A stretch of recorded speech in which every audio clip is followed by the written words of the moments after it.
पुरी बुलिबाकू आसीथिबा जने विदेशी पर्यटक लुट्र शिकार होई असहाय अवस्था जीवन काटुवा बेले जिला प्रशासन तांको उद्धार करिछि।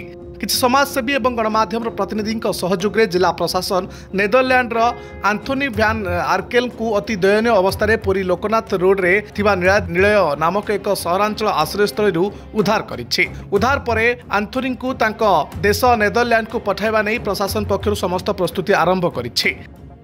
सूचना अनुसार गत डिसेम्बर मासरे नेदरलैंड आंथोनी भ्यान आर्केल नागपुर रे आसी पहुंची परे गत जनवरी 9 तारिख में पुरी आसी एक होटेल रही परदिन भितरकनिका अभयारण्य बुलिबा पई एक कार भड़ा करी बुलिबाकू जाइथिले। चांदबाली निकट में आंथोनी को परिसा लागुथिबारु से गाड़ी ओह्लाइबार सुजोग नहीं संपुक्त कार ड्राइवर तांकर 3,50,000 टंका चोरी करी नहीं जाइथिले। केवल सेतिकी नुहे उक्त ड्राइवर जनक आंथोनी को भुवनेश्वर और पुरी रे एक घरे ताला पकाई रखिथिले बोली अभियोग मध्य होइछि। परे ड्राइवर जनक आंथोनी को बलियापंडा अंचल छाड़ी चंपट मारिथिले। तेबे आंथोनी असहाय अवस्था बुलुवा बेले किछि समाजसेवी तांको उद्धार करी लोकनाथ रोड नीलाद्री निलय सहरांचल आश्रयस्थल नहीं रखिथिले। गत जनवरी 25 तारिख दीर्घ दिन हेब से सेठारे पड़ी रहितबा बेले पुलिस और जिला प्रशासन केही भी तांको उद्धार करिनथिबा से अभियोग करिसंती। परे किछि गणमाध्यम प्रतिनिधि ए खबर प्रकाश करथिले। खबर प्रकाश पाइबा परे आंथोनी को जिला प्रशासन उद्धार करी पांथनिवास नहीं रखिछि। तांको देश नेदरलैंड को आंथोनी किभଳି फेरी पाइबे से नहीं प्रशासन पक्षर प्रस्तुति आरंभ होइछि। सेपटे आंथोनी को लोड करथिबा घटना जना पड़िबा परे टाउन थाना पुलिस एक मामला रुजु करी तदंत आरंभ करिछि। अभियुक्त टैक्सी ड्राइवर फेरार थिबारु अभियुक्त को धरिबा पई पुलिस विभिन्न स्थान रे चढ़ाऊ जारी रखिछि। ए घटना रे पुलिस संपृक्त टैक्सी को जब्त करा जायथिबा बेले अभियुक्त को खूब शीघ्र धरा जिवो बोली पुरी एसपी पिनाक मिश्र कहिसंती। नेदरलैंड दूतावास सहित जिला प्रशासन जोगाजोग रहितबा बेले तांको प्रशासन पक्षरु आर्थिक सहायता प्रदान करा जाय तांको देश को खूब शीघ्र पठा जिवो बोली पुरी एसपी सूचना दैछंती। विदेशी पर्यटकों को अतिथि देवो भव आधार रे स्वागत एवं साहाय्य करबा पई राज्य एवं केंद्र सरकार अनेक सचेतनामूलक कार्यक्रम करुछंती। हेले किछि हाथ गणती असामाजिक व्यक्तिंक जुगु आंथोनी भली विदेशी पर्यटक लुट्र शिकार हेतुवा बेले एभली घटना को साधारण रे निंदा करा जाउछि। विदेशी पर्यटकों को सुरक्षा एवं सहयोग पई प्रशासन सब बेले तत्पर रहिबो बोली कहिसंती एसपी। जे भी एहाकु न मानिबो ता विरुद्ध रे दृढ़ कार्यानुष्ठान ग्रहण करा जिवो। ब्यूरो रिपोर्ट आज लाइव।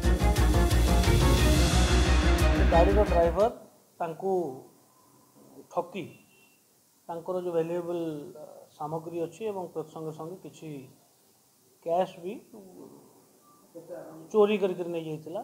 जोटा तांको कहवा अनुसार तांकर 4200 यूरो थिला गोटे कैनन कैमेरा एवं इंडियन रुपी अराउंड 3 लाख टंका थिला।